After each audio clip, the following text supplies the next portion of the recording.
সেই নিয়োগে কে কতটা লুটেপুটে খেয়েছে, কারা বেকার যুবকদের ভবিষ্যৎটা নিয়ে ছিনিবিনি খেলেছে, তাদেরকে ধ্বংস করে দিয়েছে, যে তারা এলে যারা চুরি দুর্নীতি তোলাবাজি লুঠের সঙ্গে যুক্ত আছে তাদের যথাযথ তদন্ত করে ব্যবস্থা গ্রহণ করা হবে।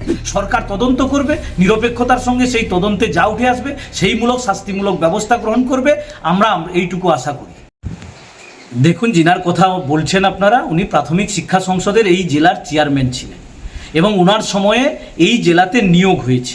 সেই নিয়োগে কে কতটা লুটেপুটে খেয়েছে, কারা বেকার যুবকদের ভবিষ্যৎটা নিয়ে ছিনিবিনি খেলেছে, তাদেরকে ধ্বংস করে দিয়েছে, সেটা গোটা পূর্ব মেদিনীপুরের মানুষ জানে।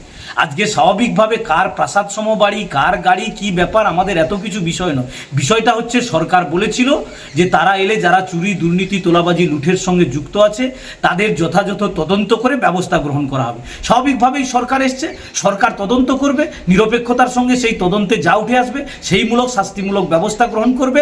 আমরা এইটুকু আশা করি।